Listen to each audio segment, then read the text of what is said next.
Legal. Então, assim, primeira coisa, te agradecer muito mesmo aí pelo tempo, tá? E que você está disponibilizando aí para que a gente possa fazer essa live, tá bom?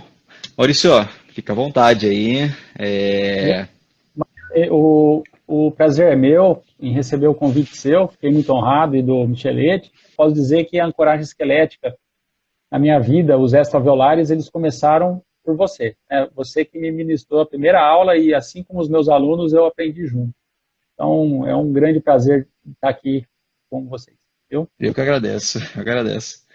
E Maurício, você vai falar de ancoragem esquelética, as novas tecnologias e benefícios dos pacientes jovens. A ancoragem esquelética, ela começou, né? Eu comecei a utilizar esses recursos, vou dizer os extraalveolares, não os DATs convencionais, né?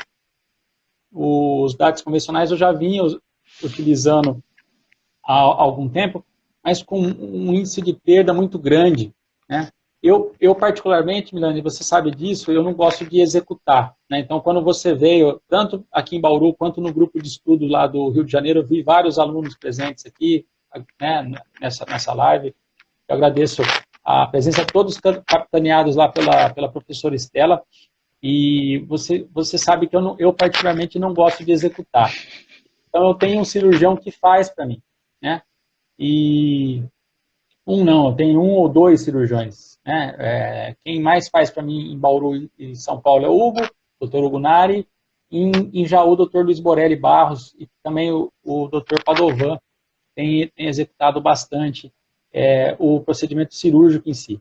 Então, esses DATs extraalveolares, né, que permitem esses movimentos de tráfego mesodistal, ou seja, para você fazer distalização, as primeiras vezes que eu tive contato com isso aí, eu tive até febre, cara, porque eu falei, alguma coisa dentro da ortodontia vai mudar, e mudou muito. Quem me conhece, os meus alunos sabem, as pessoas que me seguem sabem disso também, e isso já vem de uma linha de tratamento, eu não gosto de usar a palavra filosofia, mas já vem de protocolos de tratamento que sempre evitaram extração. Tá? Esse é um ponto básico. Eu, particularmente, não me dou bem com extração, nem com indicação, né? Tampouco com a mecânica, que eu acho que é uma mecânica super difícil de ser executada. Muita gente acha, nós começamos a ortodontia pelo taipodonte com 4 extrações, Sim. você deve se lembrar disso, é de Wise e tudo. Mas é uma linha de tratamento, é um protocolo de tratamento que eu particularmente nunca gostei, né? Primeiro, os pacientes, os meus, não aceitam isso. Eu tenho vários pacientes que eu trato que já vieram de outros profissionais que indicaram exodontias. O paciente não aceitou, os pais, eu vou mostrar um caso aqui hoje, acho que todos os casos que eu vou acabar mostrando aqui hoje são casos que vieram de outros colegas porque os pais foram catedráticos, não vai extrair. E eu concordo com eles, porque extração é uma mutilação, tá? Óbvio, quando você tem um paciente facilonga, grave, biprotruso, com apinhamento, uma discrepância forte, em alguns casos, a extração ela pode ser bem-vinda para trazer benefício para a face e não piorar. Né? Uhum. Mas, salvo essas exceções de pacientes com crescimento vertical muito acentuado, a minha opção de tratamento primária é não extrair. Né? E para a gente não extrair antes, Milano, o que a gente fazia? Uma mecânica totalmente individualizada, né? Colava-se brackets sem angulação, né? Não estou falando de controle de torque, tá, gente? Sim. Desangulados, ou seja, brackets com, por exemplo, você tinha um paciente 3 com apinhamento, com uma mordida de topo, você não pode protuir. Então, eu colava de canino para trás, né? Bracket 0 em canino em pré, distalizava os caninos como? Fazendo desgastes, fazendo stripping. Usei muito stripping, né? Mas muito, broca, né? Protocolo do Zaxxon. Usava uma broca 2200 FF, e a minha vida inteira eu fiz e ensinei isso. Então, quando eu tive o primeiro contato desses parafusos contigo, cara, eu falei, meu filho, eu não vou desgastar mais. Será que é possível isso? Né? E comecei a utilizar. Né? E eu vi que essas mecânicas, quando feitas com ganchos, preso em fio, você não tem a mesma qualidade. Eu comecei a ouvir o ERD. Né? Então, eu hoje sou uma junção de vários expoentes da ortodontia. Né? Toda a minha base eu aprendi com o Dr. Leopoldino Capelosa, diagnóstico morfológico, baseado em face, você saber trabalhar com o bracket em seu benefício, não lhe criando problemas, entendeu? Uhum. E aí, depois disso, eu comecei a ouvir outras pessoas, você é uma delas, e comecei a aperfeiçoar essa mecânica.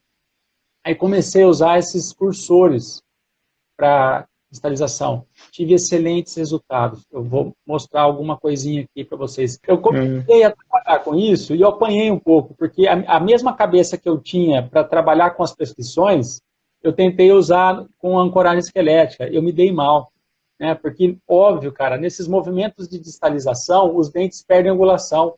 Então, se você já entrar com um bracket individualizado sem angulação, ao término do movimento de distalização, você vai ter um dente completamente desangulado. Entendeu?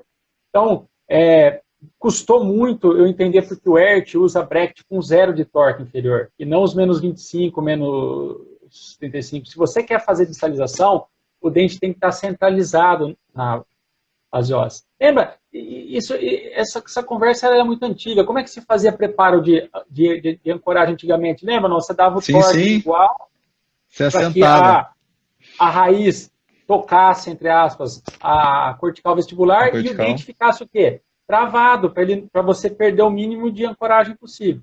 Então, se você não mudar a cabeça, você não vai conseguir trabalhar com isso. Né? Perfeito. E se você quer fazer grandes distalizações, você não consegue fazer isso, na minha opinião, com as mecânicas que nós utilizávamos antes. Então, eu adaptei muito da mecânica que o ERT usa para problemas sagitais. Aí vem aquela outra conversa. Quando você comprou uma moto, você gosta de andar de moto? Não gosto, nem carta eu tenho. Tá, eu tirei carta, velho. Eu tirei carta de moto com 30 e poucos anos. Você sabe como é que eu aprendi a andar de moto, Milani? Com uma moto 450, dessas trail, dentro de uma garagem de um prédio.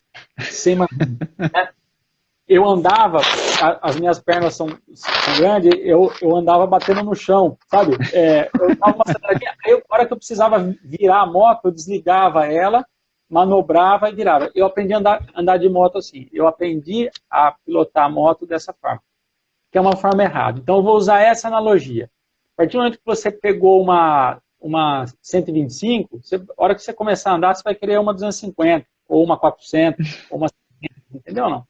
Sim. A ancoragem esquelética é isso, cara. Ela não tem limite. Ela foi, na minha opinião, na opinião de várias pessoas, ela foi o grande divisor da ortodontia. Sim. Não tenha dúvida disso. Tanto para o tratamento das discrepâncias transversais, eu aprendi muito isso com o Túlio. Para mim, o Túlio hoje é uma referência para problemas transversais. Ele já está lá na frente, ele já está fazendo isso há muito tempo, né? Eu comecei a apanhar com ele junto também, desde a época que a gente pegava o torno de expansor de uma empresa daqui, fazia 4 furos nele. Hoje você pega uma PEC Lab aí, já vem o torno pronto, já com as posições. Sim. Ou seja, eu participei de toda essa evolução. Eu vou tentar contar um pouquinho disso também com o laboratório da Kika, né? Que entra no tema pacientes jovens. Por que pacientes jovens, Nani? A ideia é trazer isso, como é que os pacientes jovens têm que ser encarados de uma forma diferente. Por exemplo, eu estou usando muito mini placa, né? Mas na cabeça do ERT, por exemplo, com quem eu tenho trabalhado bastante, lá na São Leopoldo Mandic, no qual eu sou docente hoje, graças a eles e ao professor Alberto Consolaro, dentro das turmas lá de mestrado, ele é bem catedrático. Dentro da experiência clínica dele, mini placa, 13, 14 anos. Ah, mas o Hugo Declerc usa a partir dos 12, 13. Eu tenho casuística disso também. Mas a chance de você ter problema, de você ter perda da mini placa é muito grande. De acordo com os trabalhos do Dr. Alberto Consolaro, o paciente jovem ele tem uma modelação muito rápida. Então o osso vai embora e o parafuso e a placa fica. Por isso que eles acabam perdendo. Muitas vezes não é nem por higiene, falta de higiene, enfim. Então, em pacientes jovens, quando você não tem a possibilidade de usar a mini placa, por exemplo, a mini placa ela é uma grande ferramenta que você consegue trabalhar tridimensionalmente. O Ed falou muito disso na live. Você consegue trabalhar no sagital, no transversal, né, e no vertical também. Então, quando eu tenho paciente com esses 3 problemas, a minha opção sempre é a mini placa. Quando você tem um paciente que reluta muito em fazer, porque a mini placa é um procedimento mais invasivo, reluta muito sim. com esse tipo de ideia, a gente trabalha sagitalmente, de uma forma com um controle razoável, com os 16 e com os buccal shelf, né? E você que me trouxe esse tipo de informação, cara, eu tenho usado isso muito, né? E até complementando, Maurício, do que você colocou agora, que o professor Consolaro falou aqui, que os pacientes mais jovens têm esse tipo de problema com a mini placa, não é só com a mini placa. Com os dispositivos é a mesma coisa. Tanto é que nós falamos, você sabe que eu falei lá no seu curso, que os pacientes, o índice de perda, o maior índice, são dos pacientes mais jovens. O paciente vai passando dos 15, 16 para cima, ele vai tendo uma estabilidade melhor. Então, o paciente mais novo, você sabe que vai ter uma tendência maior de perda. Isso funciona para os dois, tanto para a mini placa quanto para o dispositivo. Para as duas coisas. Só que os DATs, os extravasculares, por ele ter uma invasividade, entre aspas, menor, por exemplo, você perde aqui, eu mando colocar para trás. Se perde para trás, eu mando colocar para frente, né? Então, a reposição deles, se assim eu posso, se assim você me permite dizer, mais prático, sim. Mais prático, né? Sim, mas concordo. Quando o movimento é sagital, você não precisa de controle vertical. Quando você quer trabalhar nos 3 planos, é muito difícil você ter esse tipo de controle com esses. Eu tenho visto você mesmo trabalhando verticalmente com a mini placa, por exemplo. Tem uma menina, a Suzana, uma menina, tem uma aluna nossa lá do mestrado de Brasília, ela defendeu, você imagina uma amostra de 30 pacientes usando mini placa superior e inferior. Imagina qual foi a média de intrusão real, mensurada na tomografia computadorizada, no arco superior e no arco inferior. Você imagina mini placa, superior ou inferior? Não sei. Acima de 4, 5 milímetros, 4 milímetros é muita coisa. 2,5 milímetros em cima e 1,8. Em torno de 4 milímetros. Muita coisa, 4 milímetros. É pouca coisa. Porque tem muitos trabalhos, Milani, que relatam intrusões de 6, 7 milímetros, que foi mensurado em panorâmica, entendeu? Não dá para medir. Em teleradiografia. Não dá para comparar. Quando você compara essa mensuração, você elimina ainda o viés de mensurar a partir do ápice e pega a junção amelocementária, aí você tem uma intrusão real, mensurada por meio de tomografia. É muito pouco, ou seja, com mini placa, com força, às vezes, de 1 kg de força de cada lado. Presta atenção, cada elastomérico, cada liga elastomérica chega a acumular 250 gramas de força. Tem paciente que usa 4 links desse de cada lado. Você usando 1 kg de força, às vezes, de cada lado, você tem um ganho de inclusão real de 2,5 milímetros. É muito pouco. Sim. Mas lembra, 2,5, 4 milímetros atrás, são 8 na frente. 8 na frente. Né? Então, aí que está a grande diferença. Então, eu vou discorrer um pouquinho, Milani, se você me permite. Claro. Casos que eu comecei a trabalhar com esse tipo de approach. Olha só, é uma paciente com um padrão facial bom, né? E olha só, ela tem a genesia do dente 22, ok? Com o 23 em classe 2 total, ok? E do lado direito, 1/4 de classe 2. Essa paciente, ela queria casar 4 meses depois. Ela achou que com o alinhador ela ia ficar pronta para ela casar. Ela precisou desmarcar o casamento dela para que eu pudesse tratá-la de fato, né? Então, vocês vão ver que ela tem um desvio de linha média grande para o lado esquerdo, né? E aqui, Milani, até algum pouco tempo atrás, para tratar uma paciente dessa, corrigir o desvio de linha média, você precisaria extrair esse premolar aqui, você concorda comigo ou não? Extrair o dente 14, sim, colocar o canino em classe 1, lembra? Ela está em 3/4 de 2. Para abrir espaço, para eu colocar um implante aonde? No lateral. no incisivo lateral, ok? Sim. Essa paciente é uma paciente BRAC, eu não quero fechar espaço, tá? Fechamento de espaço em paciente BRAC, ela não mostra sorriso, ela quer ter uma boca grande, né? Então, como é que nós fazemos isso hoje, ó, né? Essa mecânica era o que eu comecei a usar com uma força direta, né? E hoje eu percebo que quando a gente coloca cursor, você direciona a força de uma forma mais correta. Veja, mas ela já está em 1, cara. Ela saiu de um 3/4 de 2, ela foi para classe 1, né?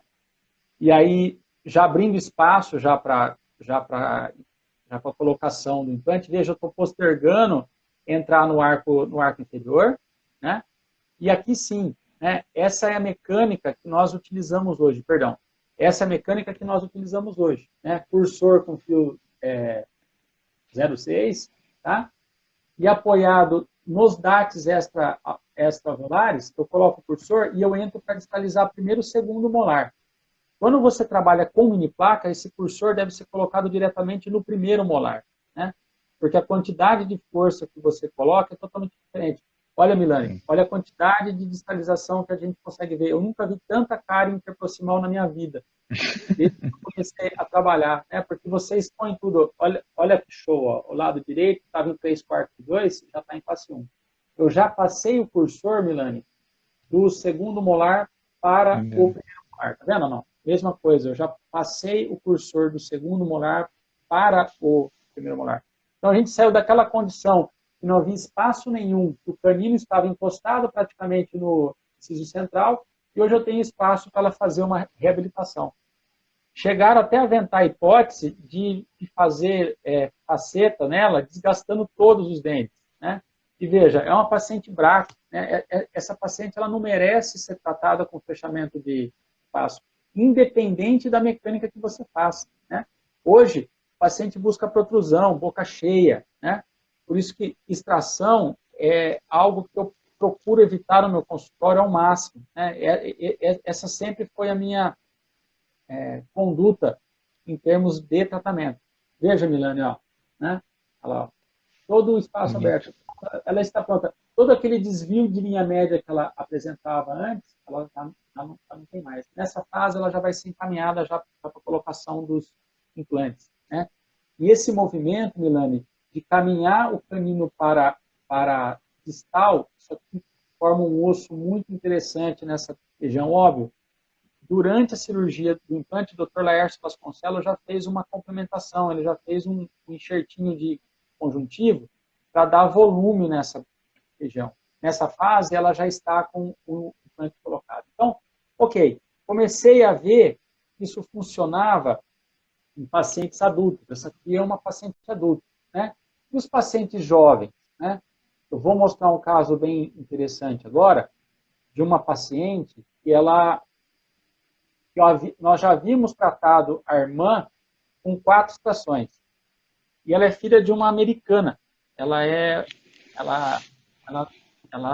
A mãe foi tratada com 4 extrações lá nos Estados Unidos.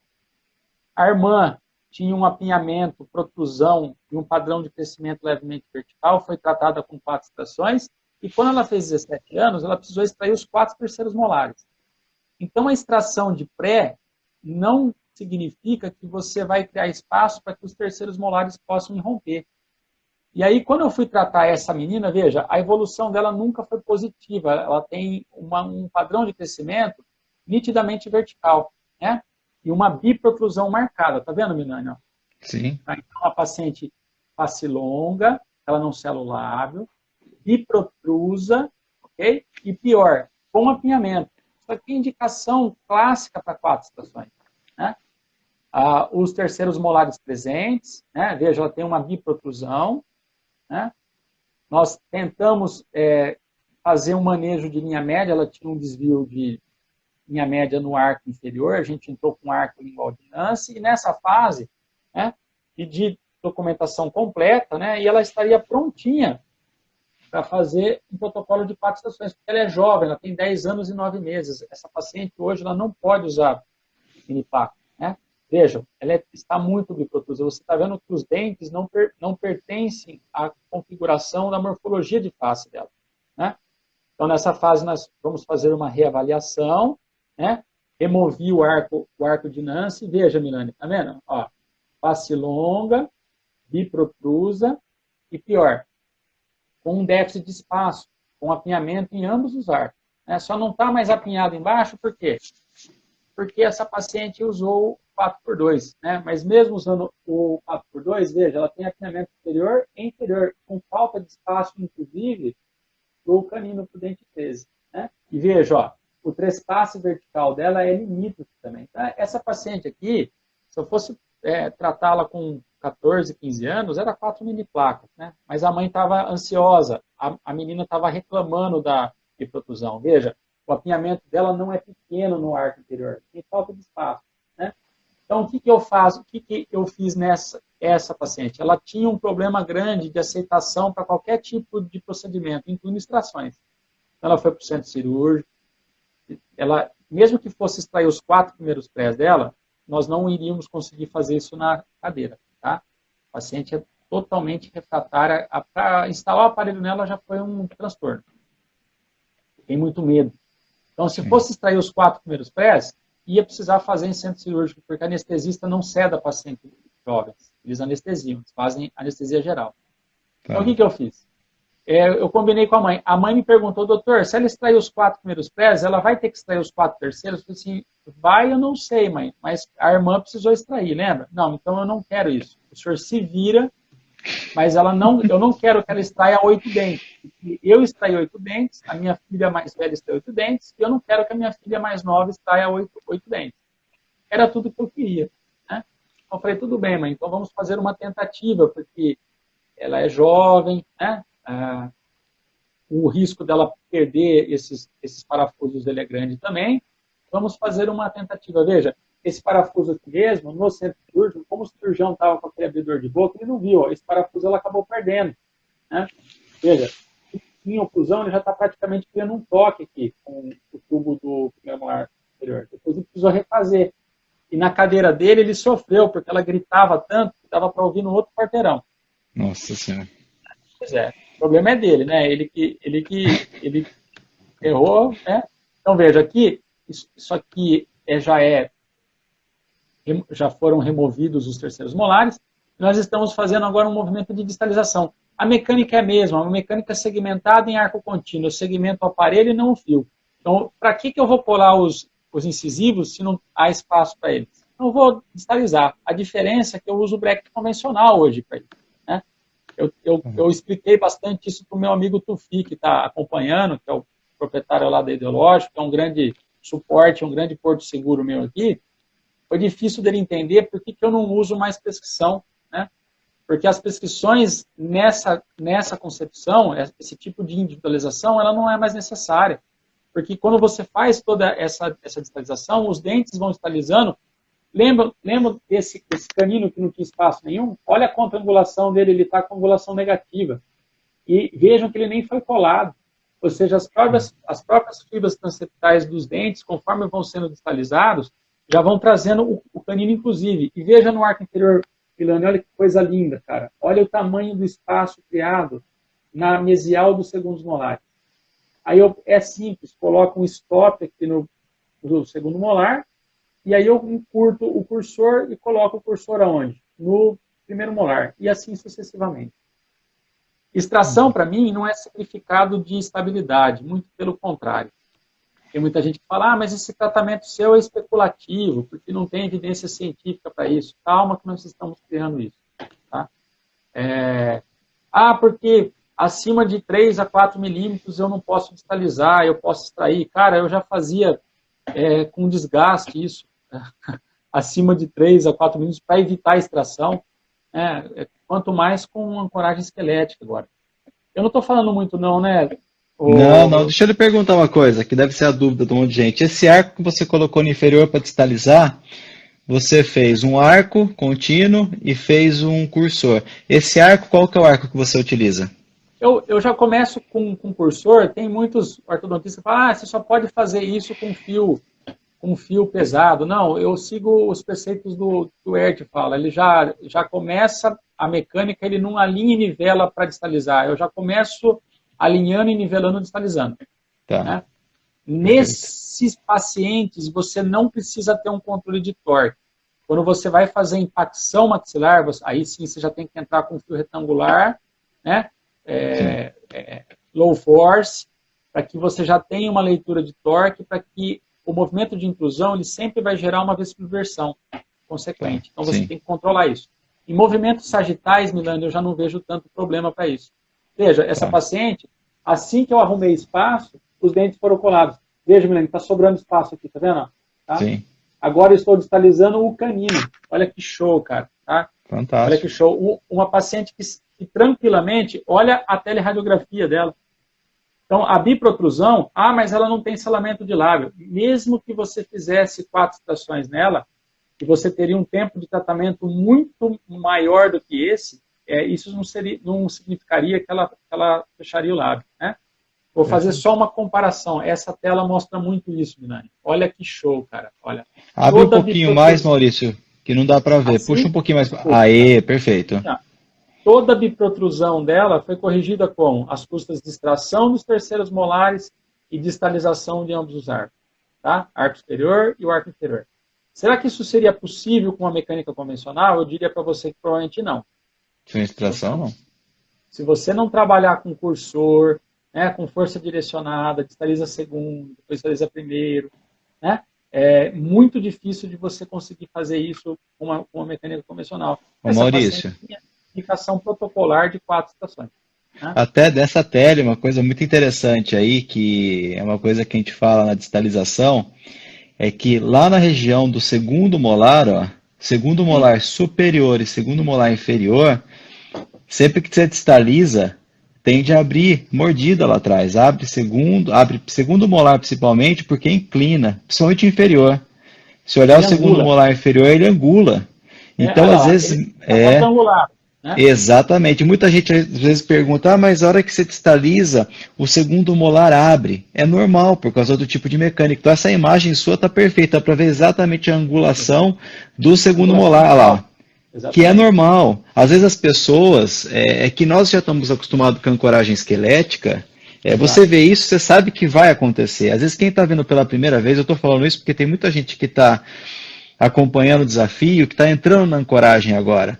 Então eles têm que entender que quando você distaliza, a tendência do segundo molar é ele angular. Ou seja, a hora que ele angula, a mordida abre. E depois você trabalha com fechamento. Às vezes você tem que distalizar, não sei se já teve caso assim, mas às vezes você tem que distalizar tanto o inferior que ele acaba parando em ramo, às vezes você não consegue nem instruir tudo que você precisa. Até o Shang tem alguns casos interessantes lá que ele mostra que ele finalizou com um pouco de mordida aberta no segundo molar. Mas por quê? Porque você precisa é melhor você distalizar bastante e terminar às vezes com um pouco de mordida aberta lá do que você extrair pré, fazer tudo uma mecânica para ficar perfeito aqui, mas você acaba com perfil, acaba tudo. Você falou que você foi aluno do Leopoldino. Eu estudei perfil facial, que eu assim, uso até hoje o perfil facial do Leopoldino, que ele estudou. Então, você vai acabar com o perfil para poder deixar em classe 1 sem nada aberto. Então, são conceitos que eu acho que mudaram muito na ortodontia. Não sei se você concorda comigo, mas acho que... Extração é o que eu falei perfeito. Extração não significa estabilidade. Você tem abertura de espaço, você tem perda de qualidade de oclusão, você tem que trabalhar com uma contenção definitiva. Eu não sei quanto aos seus casos de extração, não sei se a minha mecânica que ela é muito limitada para isso. Mas se você não trabalhar com uma contenção definitiva, você vai ter abertura de espaço. Abertura de espaço, sim, concordo. Então, aqui para mim uma política chama dose certa. Então, eu distalizo o que eu preciso. Né? No começo, eu apanhei um pouco. Né? Como eu estou numa curva de aprendizado ainda. Né? E o fato de eu ter trazido a ancoragem esquelética para o meu consultório, cara, mudou drasticamente as ações, mas mudou muito. Veja como é que a protrusão dela diminuiu, tá vendo? Tá? Eu não vou mudar a face dela, esse não é o intuito, eu não quero piorar. Né? E dá para você entender bem que você consegue fazer isso. Eu tratei essa menina exatamente em 15 meses. Tá? Dificilmente você faria um tratamento com 4 estações, uma que os pais eles já não aceitaram. A mãe foi catedrática. Ou o senhor trata a minha menina que eu não quero que ela perca 8 dentes. Né? E como já tinha essa premissa de que ela precisaria fazer a extração de 4 premolares anestesiada e não sedada, cara, é muito melhor extrair os terceiros precocemente e você já faz isso. Olha lá, ó, Perfeito. né? Conseguimos um resultado razoável, né? De um lado quanto do outro lado, né? E nós removemos Ótimo. o aparelho. A mãe ficou feliz da vida. Bom, esses casos, eu aprendi bastante com eles. Depois, Milane, vieram as ancoragens esqueléticas com manejo transversal, né?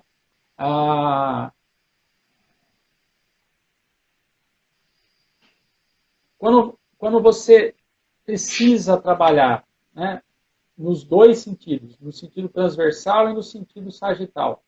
Esse aqui é um exemplo clássico. É uma paciente com 11 anos, de novo, 11 anos e 4 meses. Ela é sobrinha de uma protesista, doutora Maristela, lá de São Paulo. Ela chegou para mim com 11 anos. A ortodontista estava acompanhando ela, né, obviamente, para fazer extração.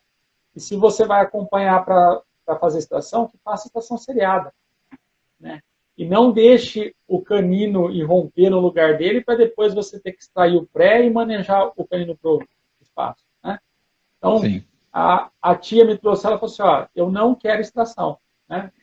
Você vai tratar a minha sobrinha sem extração. O padrão facial dela permite isso? Permite. Ela tem um pouco de ausência de selamento de lábio, mas a face dela é relativamente boa, tá? Tem um pouco de ausência de selamento labial passivo, né? Mas, vejam, olha o tamanho do problema que eu tenho aqui, Milane. O premolar está praticamente encostado aqui no incisivo lateral. Não há espaço. E o arco inferior, pior ainda, né? O arco inferior, o nível de apenhamento é muito maior. Então, nessa paciente, que precisava de um manejo transversal também, porque ela tem uma atresia esquelética da maxila, com corredor amplo, enfim, você tem a chance de, se você não puder trabalhar com mini placa ou com os IZCs na região da crista infrazigomática, né, veja, o padrão de crescimento dela craniofacial é um padrão relativamente bom, né, e vejam, você consegue trabalhar tranquilamente colocando 2 mini implantes no palato, na chamada zona T, né, que é uma zona que tem bastante osso, né. Por exemplo, essa menina, até algum tempo atrás, né, de novo, né, se você fosse tratar pensando em não extrair, você deveria expandir e distalizar. Com o quê? Com Pendex, todos os aparelhos que têm efeito colateral, em termos de protusão dos incisivos superiores, você não tem uma distalização com controle vertical, você pode abrir a mordida em uma paciente vertical, isso pode ser um problema enorme, né? Então, hoje nós fazemos o Hirax híbrido, hoje nós temos uma tecnologia sensacional. O ano passado, Milane, nós demos um curso em Los Angeles para ortodontistas americanos e brasileiros. A Kika, o Dr. Túlio e eu. Esse curso foi organizado pela Kika, a filha do Tacão, lá em Los Angeles. Pré-evento do EO. E vários ortodontistas, inclusive docentes, foram lá para entender essa tecnologia, porque eles não têm isso lá, cara, né? Então, eu fiz bastante contato com pessoas de universidades lá que já estão desenvolvendo essa tecnologia que nós já temos aqui há muito tempo. Então, olha que maravilhoso. Você coloca os 2 mini implantes na chamada zona T. A zona T é a zona T do Benedict Wilms, né? Uhum. Eu não tenho aqui, acho que está aqui, pera um pouquinho. Tem um trabalho publicado com o Walter e a Ed. Está na revista, vocês conseguem enxergar aí? Está na revista SPO, distalização de molares superiores com desculpa, gente. Distalização de molares superiores com dispositivos guiados por DAX, né? E aqui ele fala bastante sobre a zona T. A zona T é exatamente essa região na linha dos premolares, onde você tem uma maior disponibilidade óssea. A partir do momento que eu comecei a trabalhar não com MARP, você coloca o aparelho e o parafuso é colocado de acordo com aonde o torno foi posicionado pelo protético. E você passa a trabalhar colocando os DACs primeiramente no palato, buscando uma área de maior quantidade óssea, eu praticamente não tive mais nenhum caso de perda, Milani. Sim. Né? Então, isso aqui ajudou bastante. Eu tive bastante índice de perda de MARP em pacientes jovens, justamente pela indisponibilidade óssea. Então, hoje a gente coloca esses mini implantes, manda para um centro de radiologia, não preciso ter scanner, eu não uso essa porcaria, tá? Hoje a tecnologia tem, só no meu prédio lá em São Paulo, tem 3 centros que tem isso, né? Então, eu mando o paciente descer, eles têm que ter um spray ou pacificador para tirar o brilho dessa região, para eles conseguirem escanear com qualidade, né? E aí esse spray não tem Anvisa aqui no Brasil, tá uma bagunça isso, né? Mas enfim, isso aqui lembra que isso aqui é um país diferenciado, tá? Então, na Europa inteira se usa isso, Estados Unidos, mas aqui não pode usar, tá?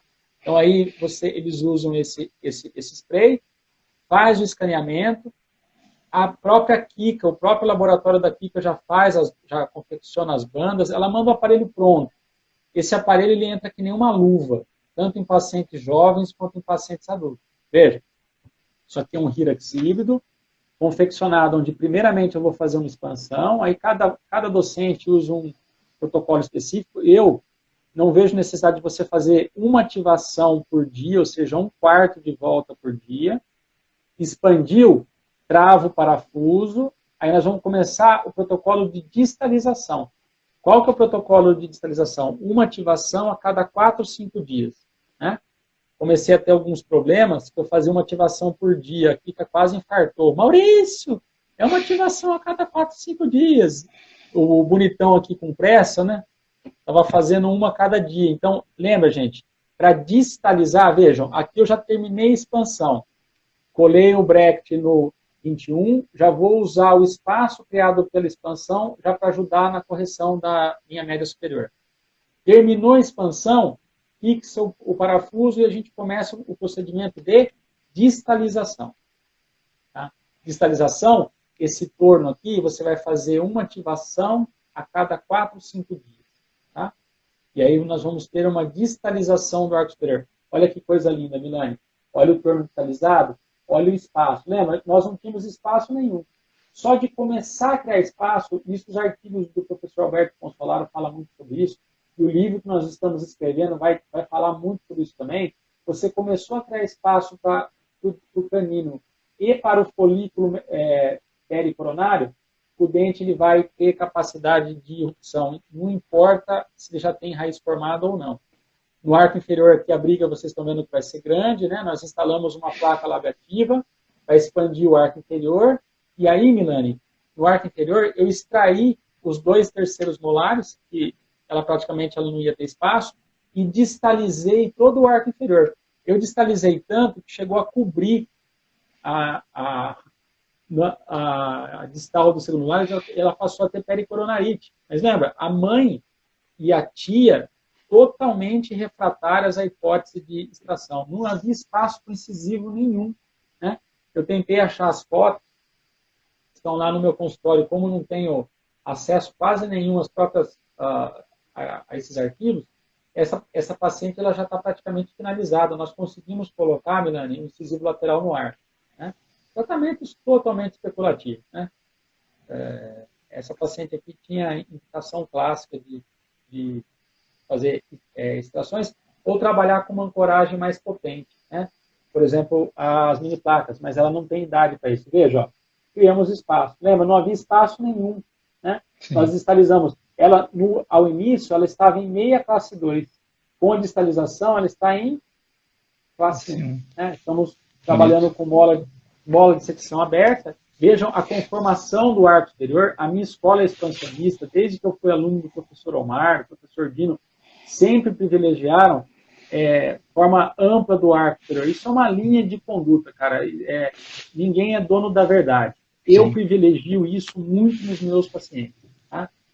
E a gente sabe como ninguém tratar paciente com expansão. Agora, com esses brinquedinhos novos, ainda como dizem os meus alunos, agora ficou mais fácil porque a quantidade de efeito colateral é muito menor. E, de novo, é o que você comentou, Milani. Distalização com controle vertical. Olha o segundo molar aqui, tá vendo? Ele está intruído, cara. Tá? Intruído. a Kika é tão ninja, ela é tão ninja, né? Isso aqui tudo eu mostrei lá nos Estados Unidos, né? Os caras ficaram loucos, Milani, porque eles não têm, acho que até hoje, tecnologia laboratorial para confeccionar esses aparelhos com tanta qualidade, né? Olha o inicial, aí a Kika, ela sobrepõe, a Kika e o Walter, eles sobrepõem para mim o STL inicial e o STL final. Olha que show, cara, tá? Aí nós vamos conseguir mensurar por sobreposição quanto de distalização que nós tivemos no arquitetura. Veja, o caso inicial não tinha espaço nenhum para o canino, Milani. Tá vendo? Eu estou reforçando Sim. isso aqui para você ter uma ideia de como o caso ele é limite. Distalizou. Olha quanto que foi obtido de distalização real do dente 26 e do dente 16. 7 milímetros. Nossa, muita mas coisa. Até 3, 4 você pode fazer? Cara, eu não quero extrair, cara, eu não vou extrair. Essa é a minha conduta, essa é a minha bandeira. Entendeu ou não? Tá? Esse é o meu protocolo de tratamento. Sempre que possível, eu evito extrações. E olha que coisa maravilhosa. Distalização, Milani, com controle vertical total, tá vendo? Esse movimento, a mecânica de mini placa, ela permite com maestria. Você consegue distalizar, intruir e muitas vezes expandir. Ela consegue trabalhar de forma tridimensional. Mas, de novo, não em pacientes jovens, tá? Sim. Olha o inicial e o final. Olha quanta distalização. Teve um pouco de protrusão também, obviamente, nós estamos trabalhando com uma mola de secção aberta, mas a protrusão foi, inclusive, mensurada. Não sei se está na tela aqui, tá? Aqui, ó. Essa protrusão foi em torno de 1,5 milímetros, tá? Não chegou a 2 milímetros. E pela teleradiografia inicial, isso era aceitável, tá? Você quer perguntar alguma coisa, Milani? Não, tá fantástico, fantástico. É uma coisa até que é legal complementar, que essa distalização aí de 5, 7 milímetros, né, a gente consegue com esses aparelhos, né? Exatamente. Porque, assim, se a gente tentar distalizar 5, 7 milímetros por exemplo, com um dispositivo, com DAT, é muito difícil. Mas muito difícil. Sim. Só o DAT, por vestibular, por exemplo, outro caso que você mostrou. É muito difícil você conseguir 5, 7 milímetros. Eu nunca consegui. Eu acho que é um movimento extremamente pesado para um DAT. Sim, e eu não tenho experiência com placa, eu não sei quanto que a placa conseguiria, mas mesmo assim é muito movimento, né? É muito movimento. Mas com mini placa, principalmente, você consegue fazer. Agora, em pacientes jovens, olha um outro caso muito parecido, Milani. Ó. Essa paciente ela vai estar no nosso livro. Quando eu digo nosso livro, eu sou coautor junto com o professor Alberto. Né? O professor Alberto tem 14 livros escritos, então eu não tenho nenhumzinho, zero. Né? Então, ele tem todo expertise, eu estou ajudando ele no que eu consigo em termos de casuística clínica, né? Aqui você está vendo uma transposição completa entre canino e pré, e do lado oposto, o Milani, falta de espaço de novo, total, para o lateral, veja, lateral e pré. A irmã dessa menina foi minha aluna de graduação, ela é de São Manuel. Professor, encaminharam ela para eu fazer 2 extrações de premolares, só que eu não concordo. O senhor consegue tratar sem? Eu falei, consigo. Né? Agora com esses brinquedinhos, então, né? Olha lá, padrão 1, padrão de crescimento normal, canino por palatino, né? E aí, o que hoje nós temos a tomografia computadorizada, coisa que a gente escreve até no livro, que eu mostro vários casos onde a tomografia não era disponível. Veja, na área de transposição, o canino está por vestibular, isso é muito bom, tá? Premolar por palatino, veja, quase que um contato de coroa com raiz, isso aqui é para os fortes, né? Para quem tem estômago. Né? E o canino do lado esquerdo, ó, veja, o folículo pericoronário em íntimo contato com a raiz do incisivo lateral já com a raiz já bem vestibularizada. Né? Só que nós vamos abordar bastante no livro. Mesma coisa, ó, aqui nós fugimos um pouco da zona T, vocês estão vendo que foi colocado um pouquinho para trás, porque aqui nós temos um canino não irrompido, tá? Então, esses DACs precisaram ser colocados um pouquinho mais para distal, né? Aí você escaneia, você não coloca uma banda, nada, não molda o paciente, esse arquivo STL vai lá para a Kika, ela imprime, né, e ela manda o aparelho prontinho, né? Isso aqui é o nosso aparelho pronto, confeccionado, e tem um torno de distalização do lado esquerdo. Essa paciente, particularmente, eu só vou expandir e vou distalizar o lado esquerdo. Você vai ver que show, cara. Tá? Olha lá, nós vamos expandir e vamos distalizar o lado esquerdo. Né? Vejam, a expansão sendo feita, né? Terminou de expandir, fixa o parafuso expansor, né? E aí nós vamos começar o protocolo de distalização do arco superior. Veja, aqui, Milani, eu passei um fio passivo 0,19 por 0,25, estou com uma mola de secção fechada e uma mola aberta, espaço para o canino mesializar, eu vou fazer a troca, o intercâmbio de posição, eu vou mesializar o canino e, ao mesmo tempo, eu vou distalizar o premolar, apoiando no segundo pré, que está colado, que está aderido ao primeiro molar, que está o quê? Apoiado numa ancoragem esquelética. Então, eu vou distalizar o pré girando, sem perda de perímetro do arco. Quando que isso seria possível, Milani? Sem ancoragem. Sem ancoragem. Né? Veja, aqui nós já estamos fazendo a troca, né? Aqui tem que ter um pouquinho de estômago, né? Porque não é todo mundo que curte essas missões impossíveis. Nós temos trabalhos publicados sobre isso, é uma mecânica perfeitamente de ser realizada. Vocês vão ver isso no livro também. Tem trabalhos publicados na Engel, Dental Press Journal, tem vários trabalhos publicados sobre tratamento de transposição, mas não extraindo, corrigindo a posição. Corrigindo a posição. Olha lá, aqui nós estamos corrigindo e vejam, conforme eu vou distalizando, as fibras transeptais vai trazendo todos os dentes juntos. Olha que show. Né? Fantástico. Aqui mesma coisa, ó, um pouquinho adiante, olha acúmulo de alimento, tá vendo? Ó, tá? Todo o arco do lado esquerdo foi distalizado. Vocês vão ver que nós vamos conseguir espaço para alinhar e nivelar o canino. Olha lá, um pouquinho adiante, ó, tá? Olha quanta distalização, Milani, olha que show, cara. Fantástico. Tá vendo? Tá? E do lado direito, nós estamos em fase de passagem do tratamento da transposição de canino e premolar. Junto com tudo isso, nós já acessamos o canino. A Kika já havia mandado o aparelho, isso é tudo planejado, com um tubo soldado na estrutura do aparelho, e entrei com fio TMA, né, redondo, já para tracionar o canino. Qual que é a direção de tração? Palatino. Depois a segunda direção, vestibular. A última direção de movimento de tração para caninos que estão não irrompidos por palatino é de extrusão. Então nós vamos úvula, sentido úvula, e depois sentido vestibular. Fantástico. Né? Então nós estamos fazendo tudo junto e ao mesmo tempo. Como? Com ancoragem esquelética.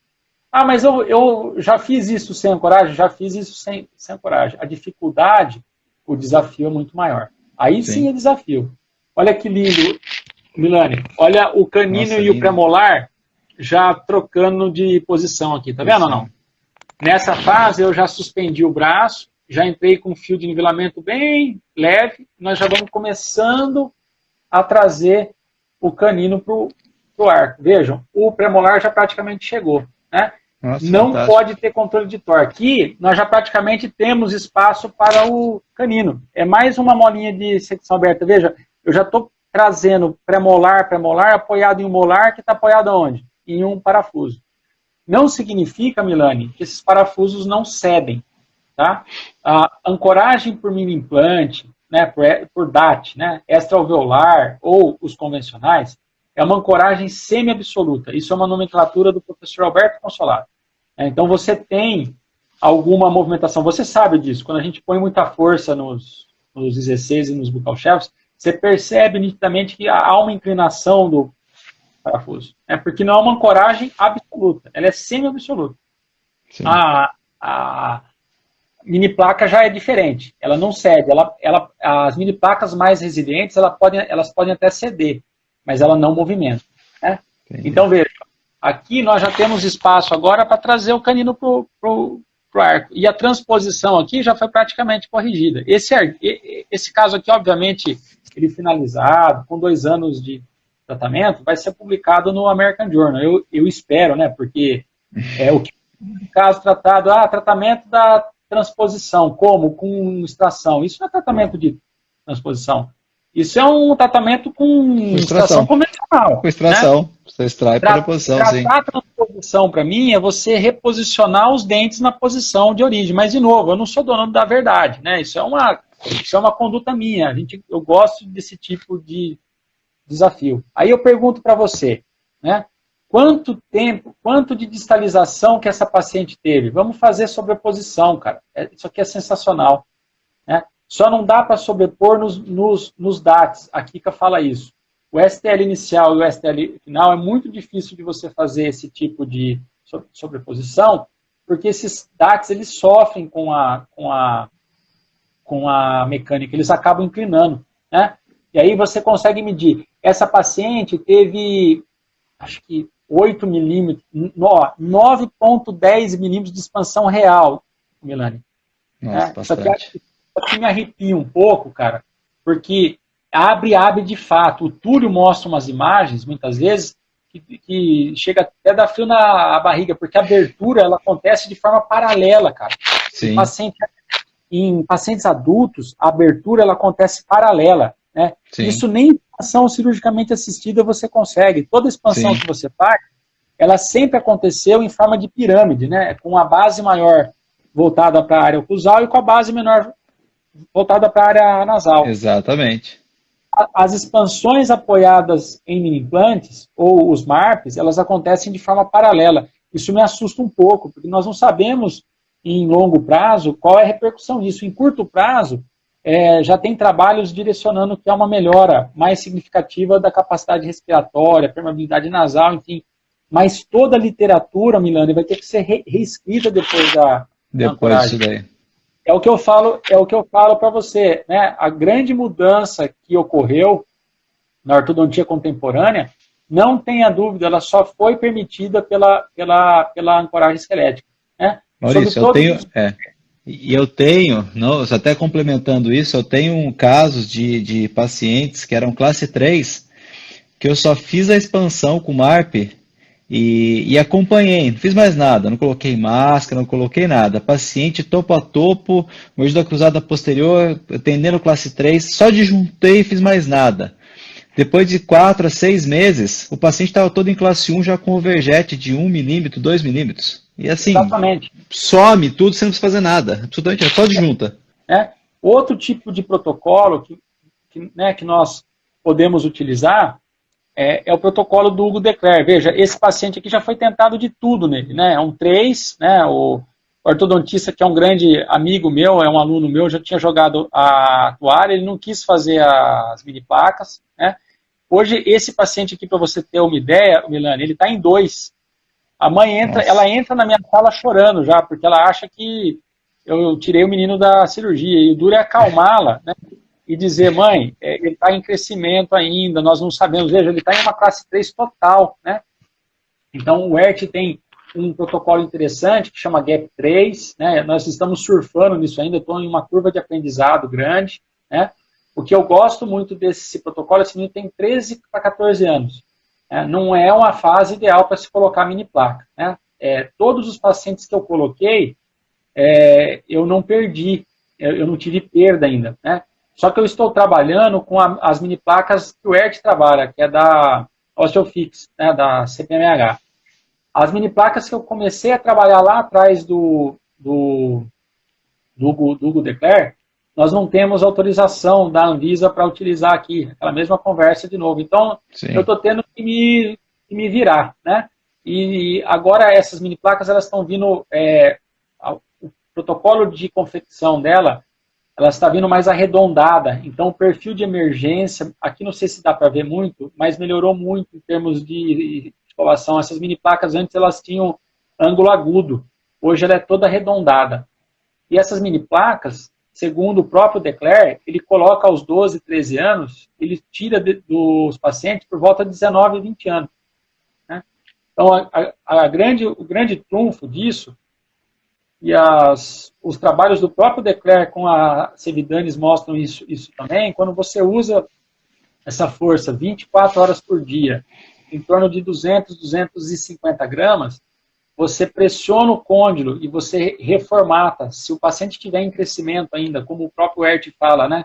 Isso é um achado clínico dele ainda. Nós não conseguimos provar isso ainda, mas já tem tese de doutorado sendo né, realizada em cima disso.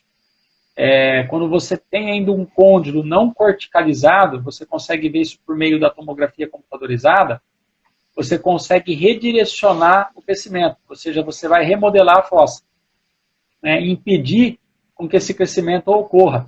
E o de Clercq, ele observou exatamente isso, ele viu que além do efeito da maxila, né, de protração maxilar, ele tinha também efeito sobre o padrão de crescimento do côndilo, né, a partir da cartilagem secundária. Nesse paciente mesmo aqui, eu estou tentando. Veja que ele tem uma simetria, tá vendo ou não? Sim. Tem um desvio de linha média inferior para o lado esquerdo. Eu estou usando uma força assimétrica já. E a linha média dele, Milano, está coincidente hoje, entendeu ou não? Tá? Sim, então, sim. O próprio de Clercq falou que um dos pacientes dele acabou perdendo, ele tinha uma simetria e perdeu a mini placa do lado oposto. Ele não comunicou o Hugo de Clercq que ele estava usando elástico de um lado só. E a simetria se corrigiu. Então ele falou, isso abriu um precedente para eu tentar usar esse tipo de força assimétrica em pacientes laterognatas. E ele estava começando a usar. Então, há muitas possibilidades ainda. Tem muito protocolo novo. O Manhães vai falar sobre o protocolo dele, que é fantástico. Eu tenho tido um pouco de problema de estabilidade dos mini implantes na região de mandíbula, uma região bastante difícil, né? Você precisa colocar o mini implante e bicorticalizar, então Sim. Não é um protocolo cirúrgico tão fácil de ser executado, principalmente em crianças, né? em jovens, né?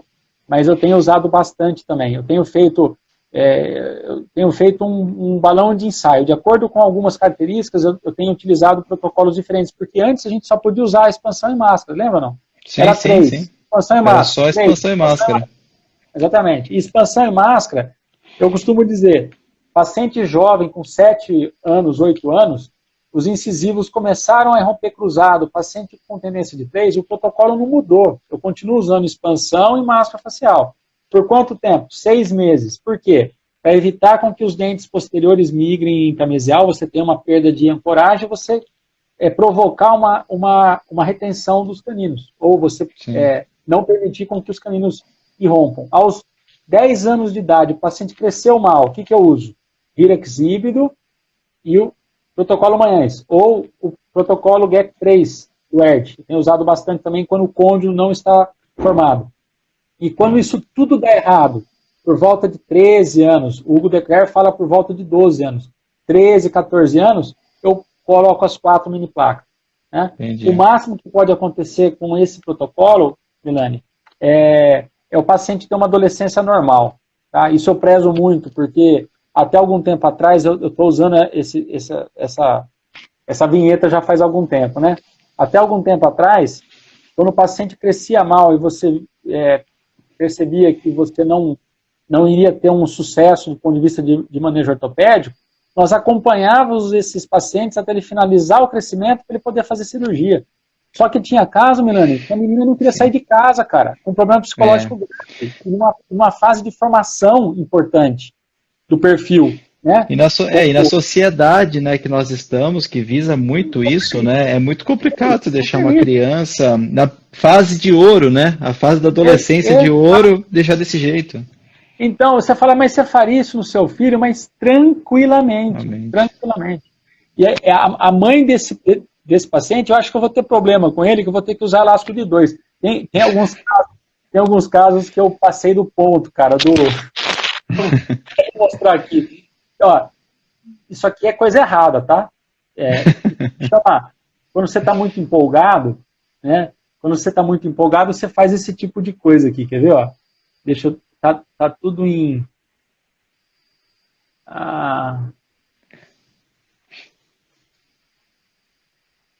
Aqui achei. Tá tudo em código aqui, tá vendo? Peraí. Tá tudo em código e eu tô com o consultório fechado, o Milani. As secretárias estão tudo de estão tudo de férias. E eu não consegui pegar um monte de coisa lá. Ó. Isso aqui é o protocolo do nosso amigo Manhães. Né? A tia Kika fez uma barra totalmente diferente, porque ela teve uma lesão por conta do... esse caso aqui é legal, deixa eu mostrar para vocês como é que a gente fazia antes. Ela teve uma lesão grande criada pelo freio labial, então ela precisou fazer uma barra aliviada. Né? Aqui, olha como é que era feito isso. Antes de ter escaneamento, você precisava avisar a Kika qual que era o mini implante que você trabalhava, o DAT, ela mandava para você uma prototipagem, você posicionava na moldagem e estabilizava ele. Você imagina a reprodutibilidade disso, né, cara? Isso aqui dava erro pra cacete, né? Aí você vazava o modelo, olha lá, Milane, aí vinha o modelo com as duas cabecinhas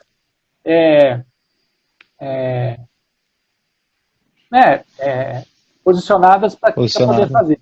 Aí a hora que aqui que ela ia fazer isso, óbvio, tinha barra que entrava legal, tinha Hirax que entrava legal e tinha outros que não, né?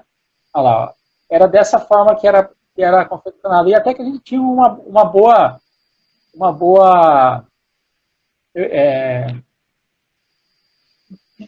dificilmente a gente tinha perda, né?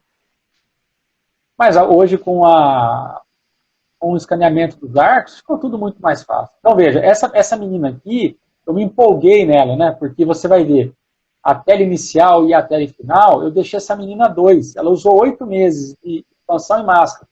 Olha isso aqui, cara. Né? Nossa, ela virou 2. Ela virou 2. Ela era 3, tá vendo ou não? E ela virou 2. Tá vendo? Bem claro que ela 2.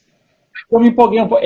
Acho que ela se empolgou um pouco. A mãe falou para mim, ela tinha tanto medo de ir para a cirurgia, né? Olha lá, a tela inicial, que ela usou a máscara, cara, quase que 24 horas. Ela queria ir com a máscara na escola. Eu virei a menina no avesso. E hoje, eu estou tratando corretivamente, ela está usando elástico de 2. Eu não sei se eu ponho elástico de 2, se eu termino ela sobrecorrigida, entendeu? Porque a gente se empolgou um pouco, né? E, cara, aquilo foi feito em 8 meses. 8 meses de tratamento.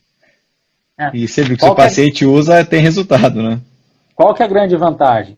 Antigamente, quando a gente usava a máscara apoiado em um rasgo convencional, todos os dentes migravam. Então, o que a literatura recomendava era não usar a máscara facial mais do que 6 meses. 8 meses no máximo. Porque você tinha uma chance enorme de você reter os caninos, de você prejudicar os caninos na erupção. Hoje você consegue trabalhar, tem paciente desse que eu deixo a máscara facial 18 meses. Quando eu vejo que está efetuado, não o protocolo Manhães, mas a máscara facial, eu deixo 18 meses. O paciente usa em casa e eu tenho visto bons resultados. Então, todo esse protocolo vai ter que ser escrito, né? Vai ter que ser reescrito. Mudou então, tudo, né? Acho que hoje mudou completamente, né? Pacientes, por exemplo, Milane, com anodontia parcial, o paciente tem agenesia que você não... Por exemplo, você quer apoiar no segundo molar descido, mas ele tem agenesia dos segundos prés. Aí você tinha que apoiar no primeiro molar permanente. Mas eu não quero apoiar. Como é que você faz isso hoje? Põe 2 mini implantes lá no palato e você não tem o lateral. Eu acho que está passando por uma evolução, né, que hoje a gente, sem os dispositivos de ancoragem, a ortodontia a gente fica assim, de mãos atadas hoje, né, porque você vê que mudou completamente a ortodontia. Uma ortodontia antes, sem dispositivo e com dispositivo é completamente diferente. O nosso arsenal mudou e muito. Totalmente. E o maior beneficiário disso são os pacientes. Exatamente. Então, para quem sempre, eu vejo muito isso sendo utilizado para outros fins. Para a minha perspectiva de tratamento, que eu particularmente, isso é uma opinião minha, do Maurício Cardoso, de você tratar pacientes evitando extração, não é evitar extração, vocês viram que a maioria extrai terceiro molar, e terceiro molar é dente também, só que é um dente que você não pode contar. O Dr. Omar fala isso. Não confie nos terceiros molares, porque você faz extração, e o livro nosso vai mostrar isso. Você tem certeza absoluta que esse dente ele vai ter espaço. Ele simplesmente muda o trajeto e aí sim ele impacta. Né? Você não pode contar com ele. Então eu não conto com os terceiros molares. Então, com terceiros molares. Quando você tem essa perspectiva de tratar evitando extração, você tem uma gama agora de ferramentas, tanto do ponto de vista usando os mini implantes, os DACs, apoiados em aparelhos que são perfeitamente customizados, totalmente customizados para esse fim, ou usar o que eu aprendi contigo, brother. Eu aprendi muito, cara, muito, eu falo muito isso. Os meus alunos têm medo de entrar em mini placa e eu converso com eles. Se você tem medo, trabalhe um pouco com esses dispositivos, né? Você que nunca trabalhou, por exemplo, aprende a manejar pelo menos o sagital, né? E a hora que você tiver já numa curva de aprendizado mais avançada, aí você vai pensar em outros tipos de approach, né? Que aí você já não vai ficar mais satisfeito. Você entende as limitações e você passa a querer tratar de uma maneira diferente. Sim, concordo. Maurício, tem um monte de pergunta aqui, hein? Vamos lá, cara. Vamos lá. Vamos lá. Vou começar aqui, vou ver as perguntas e eu vou te passando. O pessoal está elogiando muito aqui sua aula, mecânica. Tamo junto. Vamos lá. Eu tô aprendendo também, viu? Isso aqui é tudo coisa nova. O pessoal está elogiando muito aqui sua aula. Obrigado. Vamos lá, vamos ver aqui. Como você apoia o cat lever para distalização no molar com tubo simples? Tubo simples? Como eu apoio o que é? Você fala o cursor? Acho que deve ser aquele cat lever, o cursor. Como você apoia com tubo? O cursor não pode estar inserido no tubo. É um cursor mesmo. Sabe desses cursores que vocês usam para tratar elástico, que a gente usava para fazer distalização com elástico de 2? É a mesma coisa. E um cursor com fio 0,6. Tá? Eu uso um fio da Dental, um fio rígido, para que ele não ceda quando você coloca a força. Sim. Então, o Mauro... ele só toca, tá, gente? Aquele cursor ele não entra no tubo. Não, ele não entra no tubo. Não, ele entra no fio. Ele entra no fio. No fio. Ele fica desse jeito assim, ó. Ele entra no fio, né? E lembra, deixa eu abrir aqui. Ele fica no fio principal, né? Você tem o fio principal e você faz o cursor em volta do fio principal. Não precisa de tubo. Exatamente. Duplo. Quer ver, ó?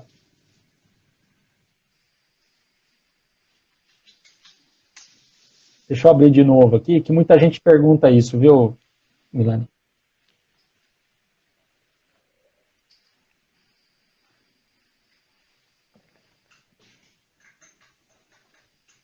Dá para enxergar bem? Dá, perfeito. Ó, o cursor ele não entra no fio, ele abraça o fio.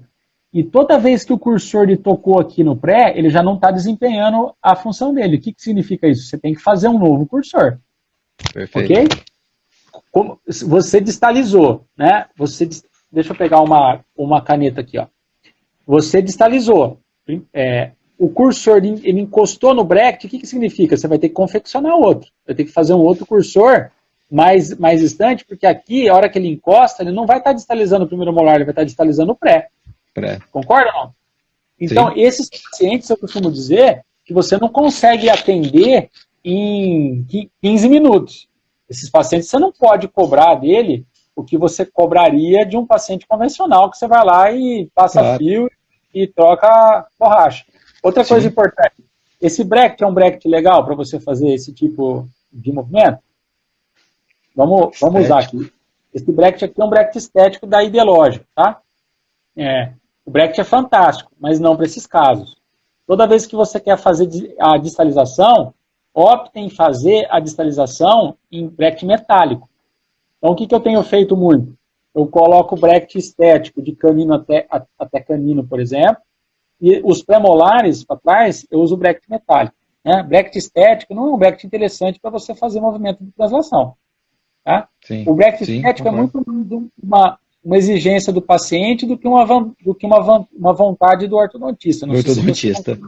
Concordo, é difícil, o torque é difícil, tudo é difícil com o bracket estético.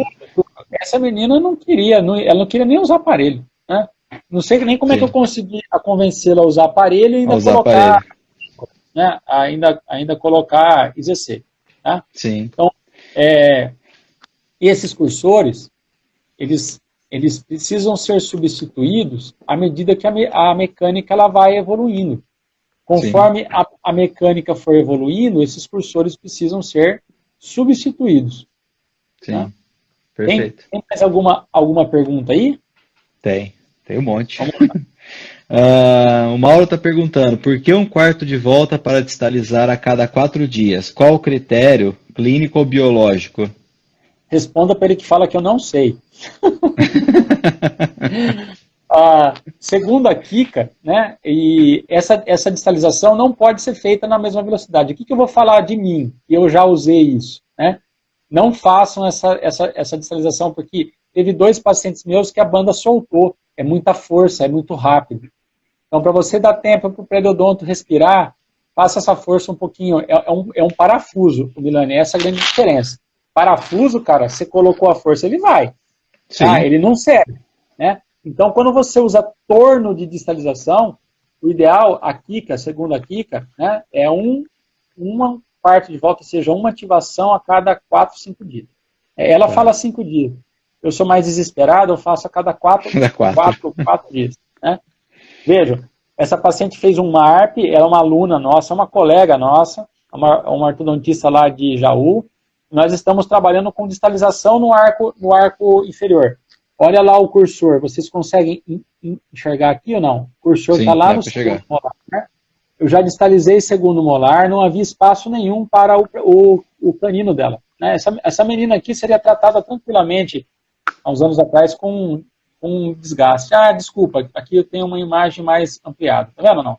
Tá? Sim, óbvio. Perfeito. Sempre deixando folga no fio. Se vocês não deixarem a folga no fio, o dente não vai distalizar. Se você está acostumado a cortar o fio curto aqui, você vai perder controle. Esse dente vai girar, vai virar um regaço.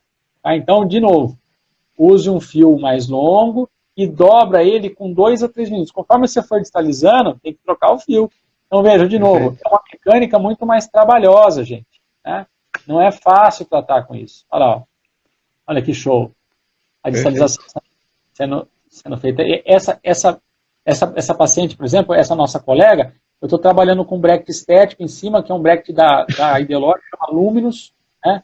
É um bracket de Zafira, ele é muito bom. Né? E estou trabalhando com o bracket Bracanic no arco inferior, que é o convencional. Né? Sempre uso convencional e amarrado. Eu procuro, nesses casos, eu não usar brackets autoligados. Tá? Eu preciso ter bastante controle. Então, veja, ó, região anterior eu até uso elastique. Região posterior, tudo amarrado. Então, o lado onde eu estou distalizando, todos os dentes amarrados. Eu tenho que ter o maior controle de movimento possível. Veja aqui, ó, eu já distalizei o segundo, coloquei um stop na mesial do segundo molar e agora nós estamos distalizando quem? Primeiro molar. Tá? Vejam que eu vou dente a dente. Né? Eu tenho bastante... Aqui nós já removemos o MARP dela. Né? Eu tenho bastante controle da mecânica quando eu uso dessa forma. Ok? Perfeito. Maurício, estão perguntando aqui. Fala um pouco de como conseguiu, foi a Michele, fala um pouco de como conseguiu espaço no arco inferior para incluir aquele 32. Aquele caso que você mostrou inferior. Nós extraímos os terceiros molares e colocamos 2 buccal shelves. E entramos com cursor para distalização. A outra parte, eu fiz mola de secção aberta entre o 33 e o 31. Tá? Eu não consegui pegar o caso inteiro. Aquele lateral, cara, você pode duvidar de mim, ele está no ar. Não duvido não. Não duvido de nada, não. Nem eu acreditei. A mãe e a tia foram assim, ó, você vai tratar... Mãe, eu sem vou extração. De fenestrar, eu vou distalizar segundo molar, vai dar pericoronarite. Ela teve pericoronarite. Eu cheguei a enterrar o segundo molar dela. Tanto que distalizou. É tratamento especulativo, cara. Tá? Sim. Gap 3, ele anterioriza a região da pré-maxila? Isso, exatamente. Alguns trabalhos do professor Consolaro viram que os pacientes têm a sutura pré-maxilar não consolidada até um certo estágio. Então, ele usa exatamente isso. O Ert coloca um parafuso de Hyrax invertido para projetar a pré-maxila. Ao mesmo tempo, ele trabalha com uma placa labiativa, um arco lingual pesado e mecânica de elástico de 3, né? da ancoragem superior até o PLA inferior. O objetivo também é pressionar o côndilo de novo. Por tomografia, o côndilo não pode estar corticalizado, ou seja, o paciente precisa estar em crescimento ainda. Esse tipo de protocolo não consegue fazer tardio. Talvez esse seja uma das premissas que o Hugo de Cler usa a partir dos 12 anos. Ele não tem grupos com idade superior a essa. Entendi. Quais os casos que você usa placas e que os mini implantes não resolveriam? Grandes distalizações e principalmente quando você quer fazer movimentos de impacção, seja de corpo, ou seja, da maxila nos dois planos, ou de um lado só, que é a correção do roll. Quem assistiu a minha palestra no Ortho News esse ano viu exatamente isso. Como que nós conseguimos tratar pacientes, Milani, com alteração de plano oclusal grande, né? Aí você coloca 2 placas de um lado, corrige. E quando eu quero intruir, quando você percebe que uma mordida aberta, por exemplo, ela está presente por grande participação do arco inferior. Você vê aquele arco inferior todo defletido. Região de incisivo mais baixa, região de molares mais alta. O ERT mostrou um caso assim. Então, quando você quer fazer a intrusão inferior, muito difícil você conseguir ter controle. Como eu mesmo disse, com mini placa, a quantidade obtida foi de 2 milímetros no arco inferior em média. É muito. Isso de intrusão real, mensurada por tomografia. Esse trabalho já foi enviado para a Engel. Vamos ver se nós vamos ter êxito em termos de publicação. Então, quando você precisa de controle tridimensional, você usa mini placa, mas, de novo, o paciente tem que ter idade suficiente para isso, né? Em torno de mais de 14 anos, e o paciente precisa estar disposto a fazer esse tipo de tratamento, tanto do ponto de vista cirúrgico, quanto do ponto de vista financeiro. Né? Porque é caro, né? Muito mais caro a placa do que o dispositivo. São R$6.000, mas são motocicletas, deixa eu usar essa mesma analogia, né? São motocicletas totalmente diferentes. Diferentes, tá? Entendi. Eu estou em curva de aprendizado disso ainda, com casos fantásticos, mas eu estou aprendendo ainda. Eu costumo dizer que lá no mestrado, os alunos meus me ensinam muito mais do que eu ensino a eles. Porque já são alunos que já fazem essa mecânica há muito tempo com ERT, já estão fazendo isso há mais de, sei lá, 5, 6, 10 anos. Entendi. Então eu aprendi bastante nesses últimos anos e comecei a utilizar no meu consultório há mais ou menos 2, 3 anos atrás. Você não acha muito agressivo mini placas, né, minis em crianças e placas em adolescentes sem tentar um tratamento menos agressivo com a ortopedia funcional? Eu sou bem cético com ortopedia funcional. Tá? A minha formação é ortopedia mecânica. Tá? Isso é uma linha. Quando os pacientes não respondem bem, como eu mesmo disse, a ortopedia mecânica, ou seja, os casos graves, eu não trato com ortopedia funcional. Eu não mostrei nenhum caso aqui que não fosse grave. Concorda ou não? Então, quando eu entro com os 2 pés, né, quando eu entro para... eu não vou usar o termo aqui, né, quando eu entro para arrebentar, né, como eu disse, paciente jovem, 8 anos, padrão 3, mordida de topo, eu expando e traciono o protocolo convencional, ortopedia mecânica, tá? Ortopedia mecânica. Aos 10, 12 anos, o crescimento dele ele não está respondendo bem. Tem pacientes que já respondem bem, você não precisa fazer nada, só acompanhar. Se não respondeu bem, eu entro com Hyrax híbrido, com os dois parafusos, né? É invasivo, você coloca 2 parafusos no palato, demora 5 minutos. Né? O que é ruim disso tudo é a anestesia nasopalatina. Né? Ela expande o palato, as crianças normalmente elas não costumam gostar disso. E quando a resposta não for boa, cara, 12, 13, 14 anos, pacientes 3 graves. Não estou falando dos 3 leves e moderados. Aí eu entro sim, com um protocolo de mini placa, ou você pode usar também o AirTgap 3. Então eu não entro de cara. Esses casos que eu utilizo são selecionados. Sim, é claro. Maurício, o Hyrax híbrido do ERT, ele apelidou de Jocas. Ótimo. O ERT usa o aparelho para o arco superior, ele chama Jocas. Esse aparelho não tem ancoragem esquelética. Ele projeta a pré-maxila. O ERT começou a usar, em alguns casos, o Jocas, esse mesmo aparelho, com um parafuso invertido para projetar a pré-maxila, ele tem usado com os 2 mini-implantes no palato. Então, ele já está apoiando em 2 mini-implantes no palato para fazer distalização no arco superior.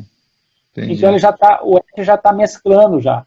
Por exemplo, em casos de caninos não irrompidos, onde ele precisa ganhar espaço, ele já está distalizando em pacientes jovens, com aparelho Jocas, apoiado em 2 mini-implantes. É mais ou menos, né, o aparelho da Kika, só que sem a expansão, só com a cristalização. Ele troca os tornos, os 2 tornos, né, que são usados de forma bilateral, por um parafuso, por um torno só, que está apoiado em 2 mini-implantes no palato. Ele já tem usado bastante isso também. O que você usa para ganhar espaços no arco inferior? O Dr. Rogério está perguntando. Antigamente era desgaste, desangulação e desequalização, né? Usava brackets sem angulação, desgaste, né, e evitava extração. Hoje eu tenho usado ou os ZC, ou os buccal shelves, ou as mini placas. Não tenho feito desgaste mais, cara. Né? Desgaste não é a melhor opção do mundo, porque você aproxima a papila, né? Você tem paciente que não tem boa higiene, você vai ter repercussão negativa periodontal e esmalte também. Eu concordava que isso não era a melhor opção. Por que eu usava? Então, os que levantam a bandeira extracionista insistem que o desgaste não é legal, né? Por conta disso tudo que eu falei, a gente tem que ter ponto de contato, ele não pode ter superfície. E esse ponto de contato, com a mastigação, com o passar dos anos, esse ponto de contato ele vai se tornar uma superfície de contato. Então, quando você faz o stripping, você só antecipa isso. Você antecipa um envelhecimento que já ia acontecer. Por isso que eu, por exemplo, só faço desgaste em último caso. É a minha última opção. Você tem uma alteração grande de morfologia. Exatamente. Do dente, você pode fazer isso. Aqueles premolares que tem a forma de, né? Desculpa a forma aí, tá? Mas tem a forma de, sei lá o quê. Losango. Alongado, né? Isso, melhor. E tem a forma de losango, você pode usar do desgaste para você corrigir isso. Corrigir. Maurício, sua experiência de intrusão de molares para controle vertical em crianças de 10 anos em média. Como o professor Peter Buchang, é a mesma coisa? Peter Buchang, eu vi o curso dele, ele tem um protocolo bastante interessante, eu não utilizo isso ainda em pacientes com essa faixa etária. Tá? Não usa. A Kika tem trabalhado com varal de intrusão, o ERT tem trabalhado com um aparelho que ele confeccionou também, chama trembão, né? Em casos onde ele usa a mini placa que você já tem uma inclinação vestibular aumentada, que são os piores casos para você fazer intrusão, que toda vez que você coloca a força de intrusão, há a tendência de você vestibularizar mais ainda. Vestibularizar. Você tem que ter um controle via palato. E quando a gente utilizava isso com mini-implantes convencionais, era um desastre. Então hoje, você põe os 2 mini-implantes na zona T, que é onde você tem osso, que você vai ter um menor risco de perda, e você tem um controle maior do ponto de vista lingual. O varal de intrusão foi desenvolvido pelo professor Marco Janso, junto com a Kika também, mas, de novo, em pacientes jovens eu prefiro não utilizar. Tá? Eu prefiro fazer isso um pouco depois. Quando o paciente é jovem, por volta de 8 a 10 anos de idade, no início do período intertransitório da dentadura mista, ok? Final do primeiro período transitório, início do período intertransitório, eu trabalho muito com Turo Appliance, né? E o AIB conjugado. Esse aparelho, sim, tem um casquete vertical, ele tem um protocolo de confecção diferente para você ir no ponto de fulcro da maxila, e, de novo, eu trabalho com ortopedia mecânica nesses casos, né? Deixo passar um tempo, e muitos desses pacientes hoje eu estou tratando com inclusão, né, com placa. O que ficou para trás, né, você tem uma limitação, esse aparelho é utilizado por volta de 10 a 12 horas por dia em casa, né, durante um ano e meio, mais ou menos, esse tipo de ortopedia mecânica eu utilizo para pacientes nessa faixa etária, eu não faço intrusão em pacientes jovens. Mas, de novo, isso aqui é uma opinião minha. Sim. E você estava falando da intrusão, até no primeiro dia do desafio, foi o professor Edson que falou, ele fez uma barra, não sei se você conhece a barra BIMI, Sim. que é uma barra de intrusão, ela é pré-fabricada, então você ajusta ela na boca, você não precisa fazer, não tem laboratorial. Ótimo. Eu já vi a barra, eu nunca utilizei, mas é um recurso também. Ela foi lançada agora, tem um mês mais ou menos, sim. Faz pouco tempo. Você vê quantos protocolos de tratamento contemporâneos, a gente está surfando, cara. Quem falar que sabe tudo, nós estamos surfando. Não tem jeito, não dá para você saber tudo. As pessoas corretas, né, honestas, que trabalham com isso, falam, nós estamos surfando, nós estamos em uma curva de aprendizado. Todo mundo está aprendendo com todo mundo. Eu aprendi com você, eu ensino para outro, a gente modifica um ponto, adiciona outro, exatamente. E assim nós vamos surfando. Né? Exatamente. Tem mais facilidade com algumas técnicas, outras menos. Por exemplo, no Peru, nós temos vários espectadores aqui do Peru. O professor Paul. O professor Paul não tem... Se ele precisar tratar um paciente cirúrgico lá em Arequipa, ele não tem um cirurgião que faça cirurgia com protocolo. Né? Quem mais... Quiçá com mini placas. Né? Cirurgiões bem treinados em Arequipa, na cidade dele, bem treinados para colocação de mini placa. E colocação de mini placa, cara, é uma cirurgia totalmente diferente, uma cirurgia periodontal. Não é nem uma cirurgia para bruto. Né? É delicada, né? É uma cirurgia delicada, tem que ter muito cuidado. Você não vai cortar. E você tem que depois utilizar, tá certo? É uma coisa. Não é simples. Outra pergunta aqui, Maurício. Não sei se eu consegui responder todas, tá? Mas vou colocando aqui. Quando vai fazer distalização numa criança de 11, 12 anos, já faz a extração dos terceiros molares, mesmo estando o germe bem alto? Nem sempre. Assim, em segundo molar superior, eu não extraio o terceiro molar, jamais.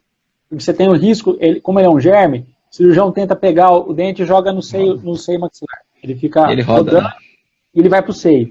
Aí vira uma cirurgia de centro cirúrgico. Então eu aviso os pais sobre os riscos. Muitas vezes eu distalizo o molar com o segundo molar nem rompido. Aquela menina mesmo, aquela que eu mostrei da biprotrusão, eu distalizei, cara. Eu só avisei os pais. Tem risco? Tem risco. Tem risco. Você tem risco de jogar o primeiro contra o segundo. E o segundo contra o terceiro. Como é que você faz isso? Controla radiograficamente. Entendi. É o que eu faço com todos os pacientes. E aviso do risco. No arco inferior, sempre que for fazer distalização em grande magnitude, sempre o terceiro molar tem que ser removido. Porque o terceiro molar, em pacientes jovens, ao contrário do terceiro molar inferior, em pacientes jovens, ao contrário do terceiro molar superior, ele pode ser removido em qualquer fase. De preferência, você instala o aparelho, olha só, passa o fio, protocolo que o ERT faz. Já coloca os cursores, extrai o terceiro molar, no mesmo dia o paciente já volta para mim, eu já coloco a força, porque para aproveitar aquela área de aceleração regional. Sim. Serve para mini zona de aceleração regional. Você tem uma hipercirculação, uma hipervascularização, pelo próprio processo de reparação, e você tem ali uns 90 a 120 dias, que é infernal o movimento, é assustador. Quando você coloca forças pesadas, cara, o dente movimenta 2 milímetros, 3 milímetros em um mês. É assustador. Se você tomar cuidado, você tira o tubo de dentro do fio. Isso que você... cara, tem que tomar cuidado. Maurício, vamos lá, tem mais pergunta aqui. Vai. Você coloca separador antes do escaneamento? Isso, ótimo. E você vai, o dia que esse paciente vai colocar os 2 mini implantes, os 2 DACs no palato. Primeira coisa, vai no seu consultório um dia antes, separa mesial e distal do dente que vai ser bandado pela quica, que pode ser o segundo molar descido como o primeiro molar permanente, coloca os 2 mini implantes, tira o separador, o paciente vai para o centro de radiologia, ele escaneia a boca, peça para o centro escanear totalmente dente, palato, porque muitas vezes o centro acha que é para alinhador. Né? O cara vai escanear o dente, não, tem que escanear a boca inteira. Tudo. Né? Daí, esse escaneamento vai para aqui, que ela vai fazer um esquema lá com malha para ver se tem algum erro.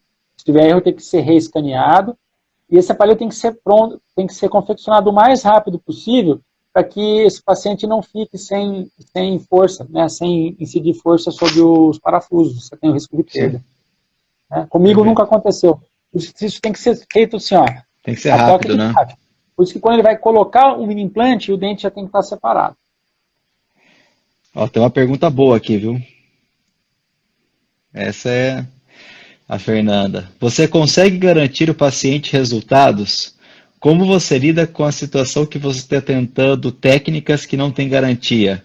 Como fala para o paciente isso? Pode dar certo ou não? Segundo o consolário, você jamais pode falar para o paciente que ele não vai, você vai tentar, né? Você vai tratar, né? Então, aquela menina, por exemplo, a que é sobrinha de uma protesista, ela não vai extrair, esquece isso. Então, eu fui por partes, né? Eu corrigi o arco superior, expandi e consegui espaço para o canino. Aí no arco inferior, ó, não tem como, nós vamos precisar extrair. Não, você não vai extrair. Eu extraí muito tempo incisivo inferior, né? E um caso daquele, se o canino não tiver em 3, né, se o canino estiver em 2, quando você está incisivo inferior, é até uma boa, porque você migra o canino para mesial e você acaba colocando ele em 1. Né? Mas aí você perde em guia protrusiva, tem uma série de fatores que você desaconselha isso. Eu tratei o meu pai com extração de incisivo inferior. Tratei um mundo de gente assim, adultos, né? Não tinha espaço, você não tinha ancoragem, então, como não tinha como desgastar, eu não queria extrair 2 prezos, o que eu fazia? Eu extraí incisivo inferior. Então, uma das alternativas, em vez de extrair 2 prezos, era extrair incisivo inferior. Você lembra? Não tinha espaço nenhum para o dente 32.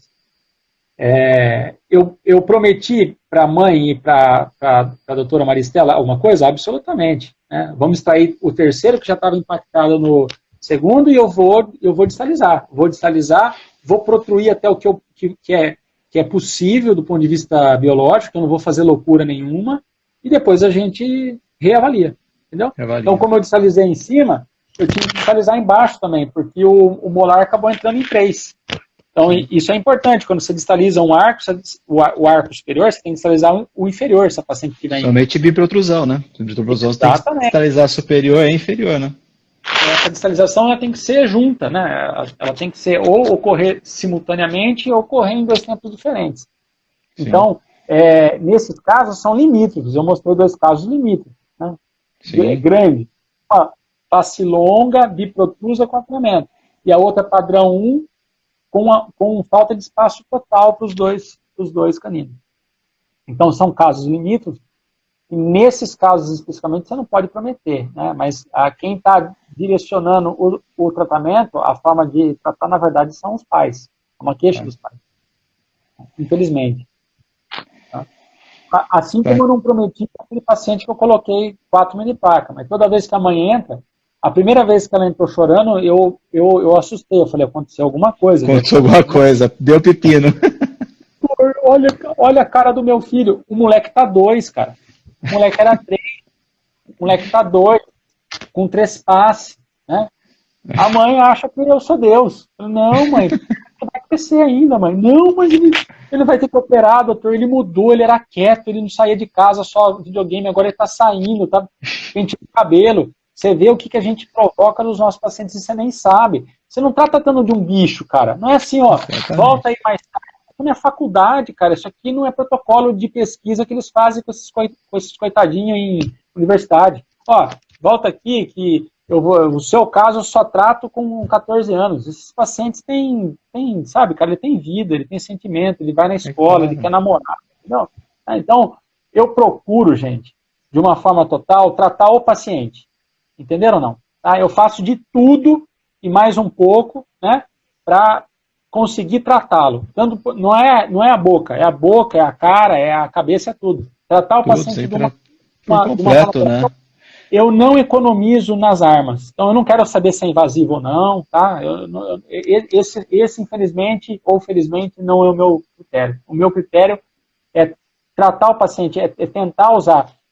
É o que estão fazendo agora, né? Você acha que eles sabem se é cloroquina, se agora é ivermectina, se é o remédio de AIDS, eles estão tentando de tudo, cara. Uma hora eles vão arrumar alguma coisa, tem que tentar alguma coisa para tentar resolver, tá certo. Eles estão tentando de tudo para salvar vidas. Antigamente, a nossa vida era muito fácil como docente. Tinha um protocolozinho ali só. Para 3, o que é? Expansão sem máscara. Você vai, é 3? Expansão sem máscara. Sem máscara. Cara, agora tem Declare, tem Manhães, tem Benedict Williams, tem ERT, tem F3. Hoje tem uma série de protocolos. Quando que nós vamos saber qual que é o melhor? O futuro. Tá? Hoje ninguém sabe. Tá? Hoje sabe. O protocolo Declare para essa faixa etária tem um efeito absurdo, avassalador, mas você tem que usar a mini placa que ele usa com o cirurgião que ele utilizava, que já não é mais o mesmo, né? Toda essa casuística dele, ele trabalhava com um cirurgião só, hoje ele já não trabalha mais com esse cirurgião. Então isso tudo tem viés. Isso gera viés. Né? Mesma Sim. coisa, você pegar um cara que trabalha com mini placa, e eu trabalhando com mini placa, você pega um ERT, um Jorge Faber, uns caras que já trabalham com esse recurso há muito tempo. Cara, nós somos aprendizes ainda, né? Você, por exemplo, eu sou aprendiz de IZC de Buccal Shelf, eu aprendi contigo. Né? Na verdade, Maurício, até... Marco, por exemplo. Muda. Marco é a mesma coisa. Né? E tudo muda, Maurício, porque, por exemplo, se você falar, você faz, por exemplo, hoje o que eu IZC, Buccal Shelf, que igual eu fazia um ano e meio atrás, não? Mudou já, hoje o protocolo é outro, o dispositivo é outro, mudou tudo. Então, assim, na verdade, isso é muito cíclico. O que você faz há um ano e meio atrás, você vê aquilo que deu certo, você continua aquilo que deu errado, você modifica para melhorar. E é assim, não tem, fazer um parênteses, não tem como. Né? Quem fica parado... Tem um amigo meu desses que torce, né?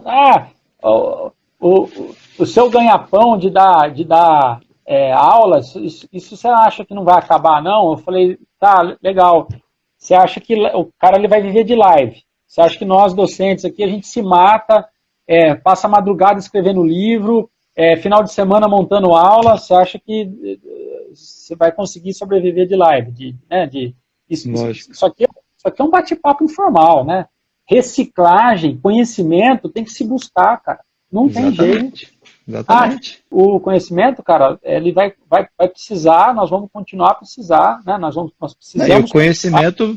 O conhecimento é um impulso, né? Porque daí você vai ter que começar a praticar, da prática vem a habilidade, da habilidade que você vai conseguir os resultados. Não é numa hora para outra.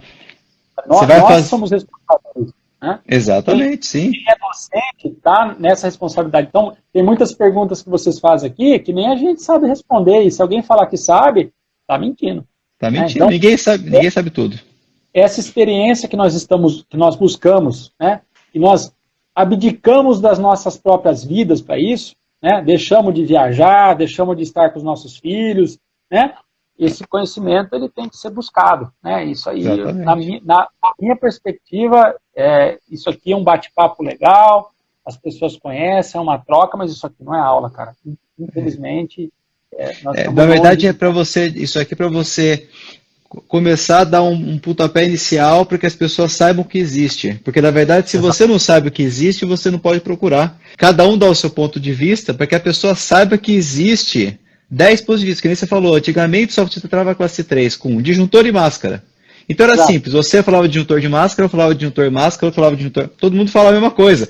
Agora, assim, o Maurício fala uma coisa, o outro professor fala outra, o Ert fala outra, o Edson fala outra, o Fábio fala outra, cada um fala uma coisa, e você tem 10 tipos de tratamento para o mesmo caso. Isso é o gostoso da ortodontia. Você tem várias formas de tratar o paciente e você tem um caso só para 10 formas de tratamento. Isso é fantástico. Isso eu acho que é a melhor parte da ortodontia, a gente poder conversar sobre diversas técnicas. Maurício, para a gente finalizar, eu queria te agradecer muito por essa live, foi fantástico. A ideia era essa mesmo, você colocar assunto, gerar conteúdo para que as pessoas vejam várias formas de tratamento, várias opções, Eu falei contigo porque eu sabia realmente o que você trata, então eu queria colocar isso porque eu sei a sua qualidade, eu sei você é um grande pesquisador, tem aí muitos artigos, eu nem sei quantos artigos, nem vou perguntar para não ficar com vergonha, tá? Quantos artigos você tem. Vamos. Eu quero nem perguntar que eu fico com vergonha. Tá? Então, assim, essa era a ideia, pegar uma... Quantos os Alberto Consolaro tem? Ele tem mais de 800. Não, aí também é sacanagem, né? Mas é assim, a ideia era essa. Ó, muito obrigado mesmo, Maurício, por ter compartilhado aí. Eu tenho certeza, assim, que isso daí vai ajudar muita gente a procurar coisas, tratamentos novos.